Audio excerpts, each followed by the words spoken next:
그 선생님들 아이들에게 참 인기가 좋았지요. 특별히 그림 못 그리는 아이들에게 그 선생님 인기가 최고였습니다. 그 이유가 그분 손만 닿으면 어떤 그림이라도 아주 근사한 그림이 되었습니다. 어떻게 그렇게 딴 그림이 될 수 있을까요? 여러분 한번 맞춰보시죠. 저는 초등학교 때 미술을 잘 그렸을까요? 못 그렸을까요? 그러면 얼마나 좋았을까요? 저는 그 미술 선생님 단골 손님이었습니다. 늘 그 선생님 제 주변에 이렇게 계시다가 몇 번씩 붓을 드셨으며 제가 붓 들고 있는 그 손 위에 손을 잡으시고서 몇 번 쓱쓱 붓질을 하고 나면 놀라운 일이 일어났습니다. 메마른 벌판이요.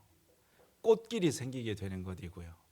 고목처럼 뻣뻣했던 그 나무에 파릇파릇 새싹이 돌아나고 무표정했던 사람들의 얼굴에 표정들이 살아나면서 마치 죽은 그림이 생동감 넘치는 살아있는 그림이 되었습니다. 참 신기한 일이었지요. 지금도 그 선생님 잘 계시는지 모르겠습니다. 한참 지난 일이지만 저는 가끔 그런 생각이 듭니다. 그 미술 선생님과 같은 일이 우리의 삶 가운데도 좀 일어났으면 참 좋겠다 싶은 생각입니다. 아멘인가요? 우리도 내 삶의 그림 솜씨가 영 서툴기 때문입니다.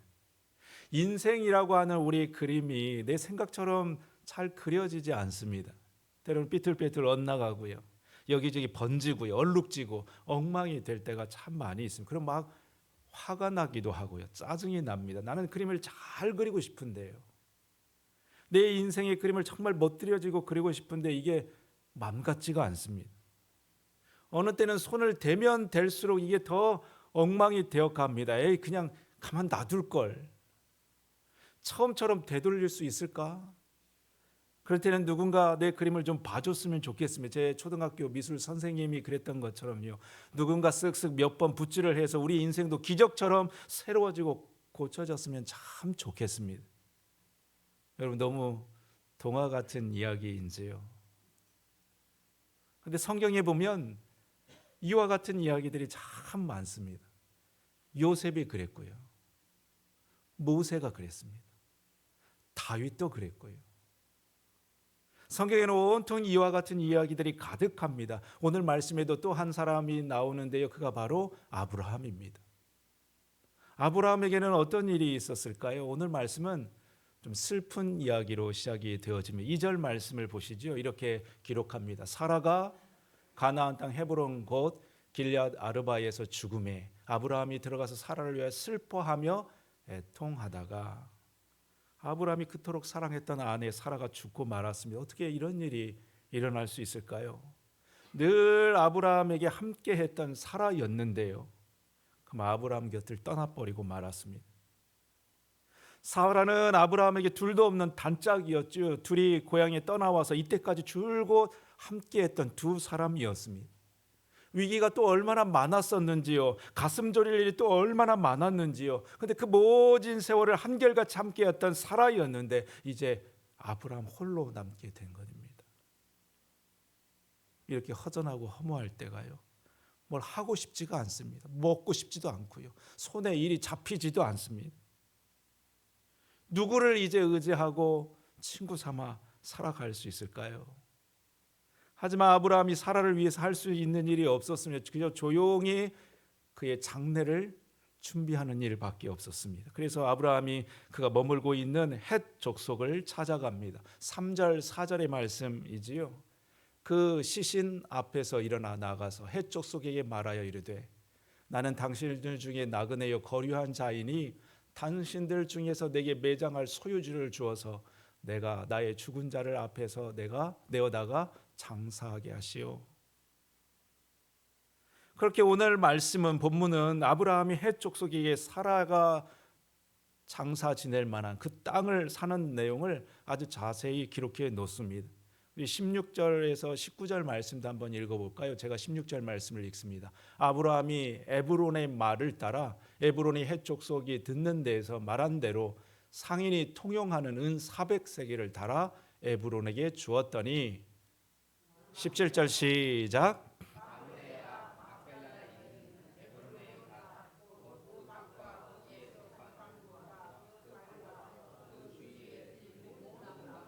성문에 들어온 모든 해족속이 보는 데에서 아브라함의 소유로 확정됩니다. 19절 같이 읽습니다. 그 후에 아브라함이 그 아내 사라를 가나안 땅 마므레 앞 막벨라 밭 굴에 장사하였더라. 그렇게 아브라함은 헷 족속 가운데 에브론이라고 하는 사람의 땅을 사서 사라를 장사하였다 하는 말씀입니다. 근데 여러분, 오늘 말씀이 이렇게만 끝난다면 오늘 말씀은 그저 슬픈 이야기로 끝나는 것입니다. 하지만 하나님은 이 사건을 단순히 아브라함의 슬픔의 사건으로 끝내지 않으셨습니다. 아브라함의 절망의 사건을 새로운 시작의 사건으로 바꾸어 놓으십니다. 어떻게 그렇게 하셨을까요? 그 중심에 막벨라 굴이 있습니다.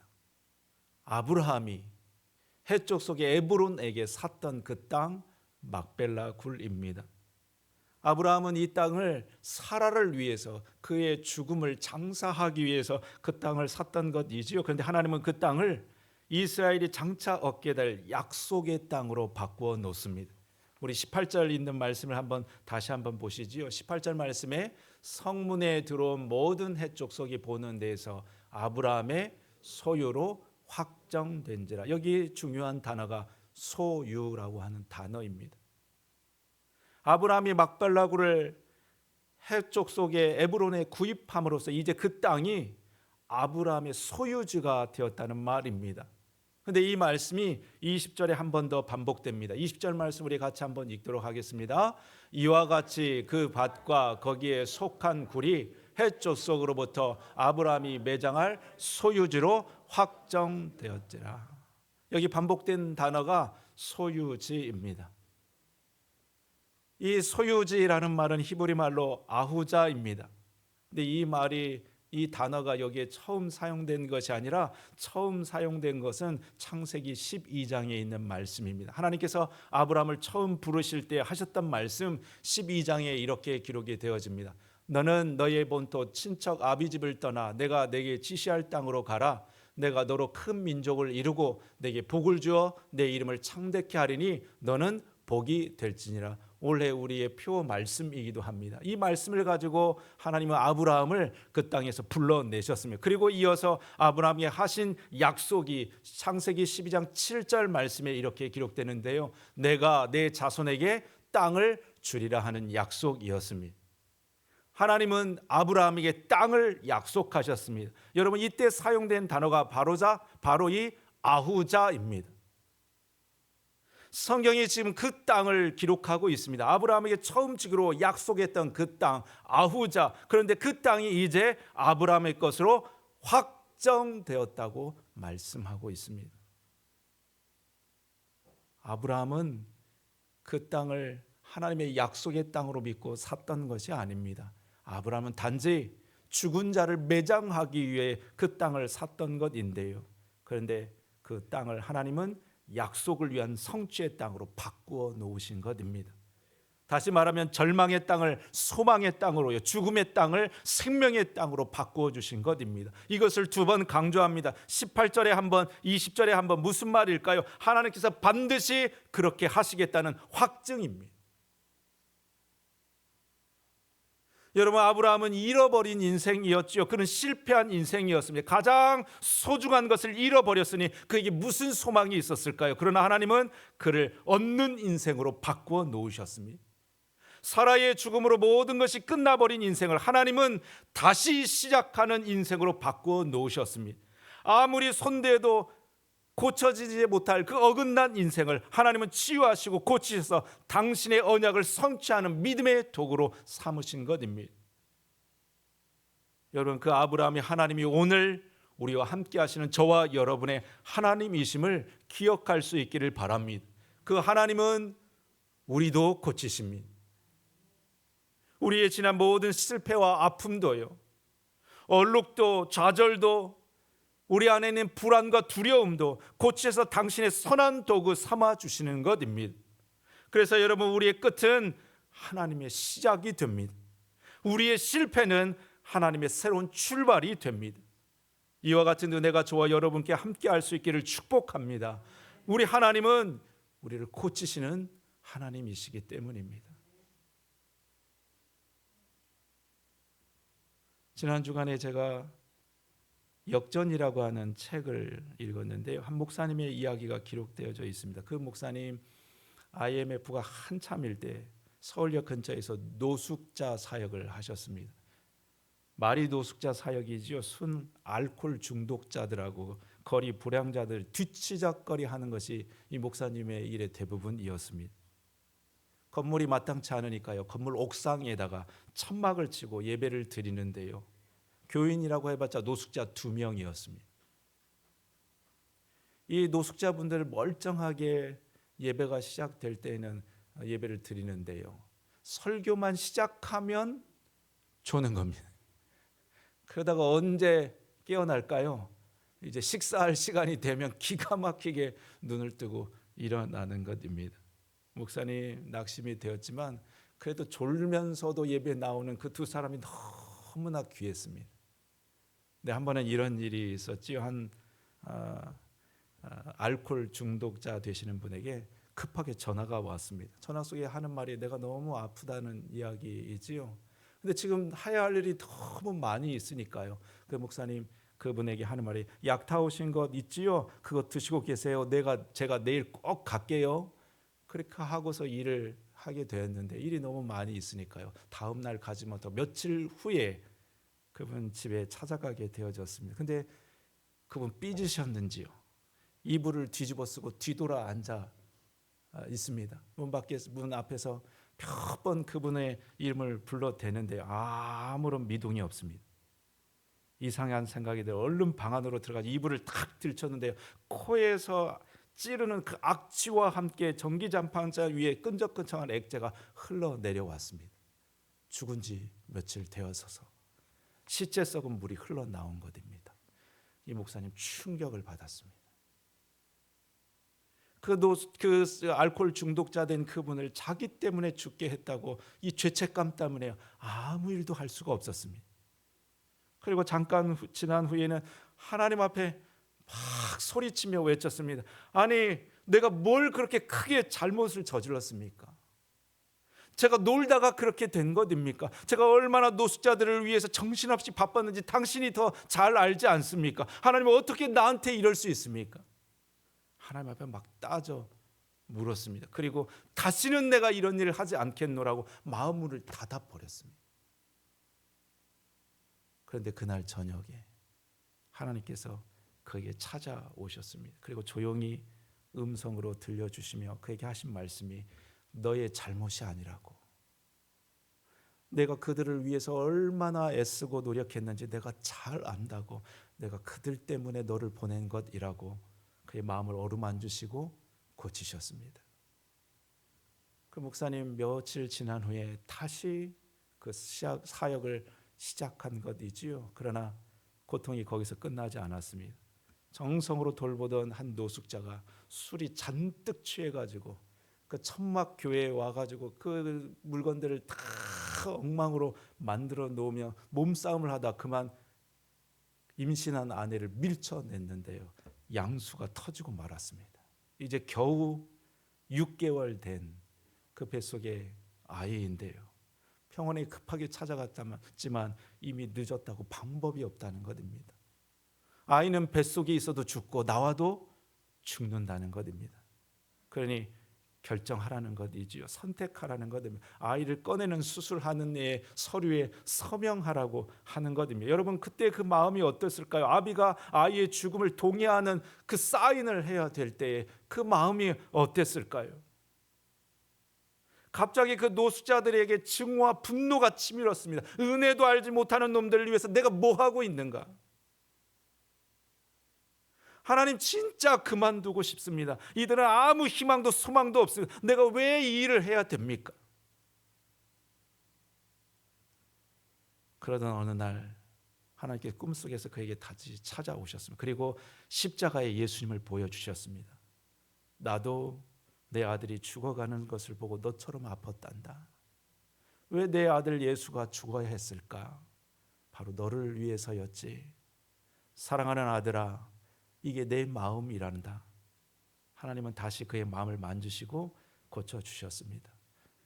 그 책에서 목사님이 고백하는 것이 이것입니다. 절망의 순간 주저앉을 수밖에 없는 그 인생의 고비마다 하나님 그렇게 그에게 찾아오셔서 그를 고치시고 치유해서 다시 시작할 수 있도록 하셨다는 것입니다. 그 힘으로 지금도 사역하고 있다 말씀했습니다. 여러분, 우리에게도 이와 같은 이야기가 필요합니다. 우리 믿는 자들에게는 이 이야기가 필요합니다. 사람의 이야기가 아니라 하나님의 이야기입니다. 세상의 이야기가 아니라 하나님의 치유하심의 이야기입니다. 저 2000년 전에 성경의 한 사람의 이야기가 아니라 오늘 나에게 행하시는 주님의 고치심의 이야기입니다. 나에게는 무슨 절망의 일이 있는지요? 다 그만두고 싶고 주저앉고 싶은 일들이 내게는 무엇이 있는지요? 슬픔에 잠겨 다시 일어설 수 없는 불안과 염려 때문에 망설여지는 포기하고 싶은 일들이 내게는 또 무엇이 있는지요? 바라가니 그 슬픔과 절망의 이야기를 가지고 하나님께로 나아가시기를 바랍니다. 그분이 고쳐주시도록, 그분이 새롭게 쓰시도록 내 실패의 이야기를 가지고 하나님 찾고 찾는 우리들이 될 수 있기를 바랍니다. 그분이 내 이야기를 새로운 이야기로 바꾸어 놓으실 것입니다. 내가 상상도 할 수 없는, 생각할 수 없는 놀라운 일들을 하나님은 당신의 새로운 시작으로 다시 써가여 주실 것입니다. 여러분, 무슨 이야기든 상관없습니다. 내 이야기를 가지고 하나님께로 나아가서 내 이야기를 통해 당신의 이야기로 바꾸어 가시는, 고치시는, 치유하시는 그 하나님을 만나게 되는 우리들이 될 수 있기를 소망합니다. 그러나 여러분, 하나님의 일은 일방적이지가 않습니다. 우리는 가만히 있는데 하나님 알아서 다 해주시지 않으십니다. 우리에게도 해야 할 일이 있습니다. 가만히 생각해 보면 그 미술 선생님도 그리셨습니다. 선생님 절대 먼저 그림을 그려주지 않았습니다. 아이들에게 먼저 그림을 그리게 하고 나서 그리고 고쳐주었습니다. 하나님 아브라함에게도 그렇게 하셨지요. 14절 15절 말씀을 한번 보도록 하겠습니다. 14절 15절 말씀, 에브론이 아브라함에게 대답하여 이르되 내 주여 내 말을 들으소서. 땅값은 은 400세겔이나 그것이 나와 당신의 사이에 무슨 문제가 되리이까? 당신의 죽은 자를 장사하소서.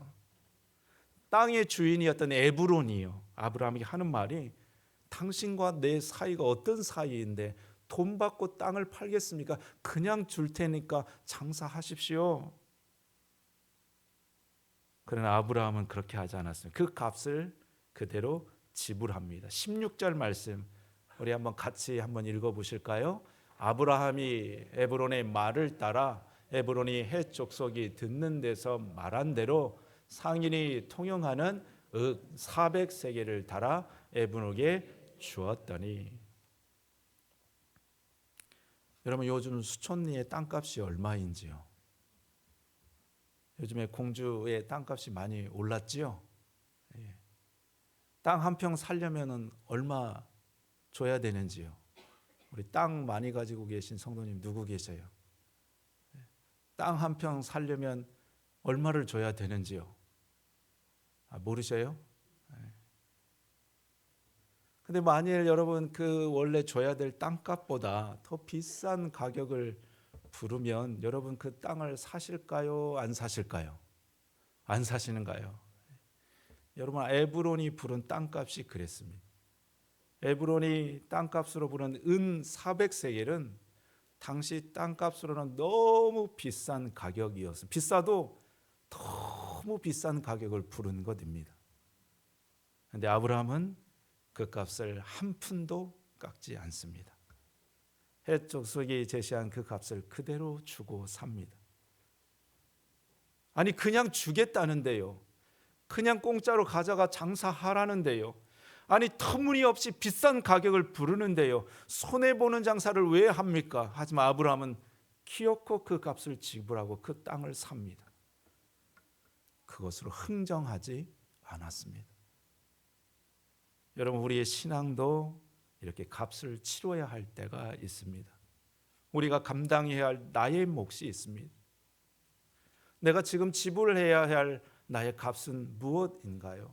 그 몫은 우리 각자가 다 다르고 우리가 사는 삶이 다 다르기 때문입니다. 하나님과 나의 관계에 그 문제가 각기 다 다르기 때문입니다. 하지만 그럼에도 우리가 내 몫을 하나님 앞에 지불할 때 하나님은 그것으로 놀라운 역사를 이루어 가실 것입니다. 예수님도 우리에게 그러셨습니다. 예수님도 우리에게 생명 주시기 위해 십자가 위에서 그 값을 다 치루셨습니다. 왜 말로 그렇게 하시지 않으셨을까요? 왜 고통 없이 그냥 끝내버리시지 않으셨을까요? 생명에는 그 값을 치러야 하기 때문입니다. 약속을 성취하기까지 그 대가가 필요하기 때문입니다. 여러분, 나는 그 값을 지불할 용기가 있는지요? 나도 그 십자가를 짊어질 각오가 있는지요? 그것이 무엇이 됐든 간에 내 몫의 값을, 내 몫의 십자가를 감당해 내기를 힘쓰는 우리들 될 수 있기를 소망합니다. 하나님은 그 값을 절대 헛되이지 아니하십니다. 반드시 그 값을 가지고 내 일을 새롭게 시작하실 것입니다. 우리가 끝이라고 생각하는 그 일로 하나님은 새로운 일을 시작하십니다. 절망이라고 말하는 그 사건으로 하나님은 새로운 문을 열어내실 것입니다. 하나님은 그 일을 위해서 오늘도 우리에게 찾아오십니다. 그리고 말씀하시죠. 아직 끝이 안 났다고, 내가 너를 위해 다시 시작할 것이라고 우리에게 말씀하시는 것입니다. 여러분, 하나님은 사람의 끝이 하나님의 시작이고 사람의 절망이 하나님의 기회 되는 것을 잊지 마시기를 바랍니다. 우리가 그분의 음성을 붙들 때에 아브라함과 같은 일들이 우리에게도 일어나게 될 줄로 믿습니다. 아브라함의 끝을 하나님의 새로운 시작으로 바꾸어 놓으셨던 것처럼 우리의 삶도 하나님의 치유와 회복의 역사를 이루어내시는 하나님의 놀라운 일들을 우리의 삶 가운데도 경험하게 되는 저와 여러분 될 수 있기를 우리 주님의 이름으로 축복합니다. 우리 같이 기도하도록 하겠습니다. 하나님 아버지,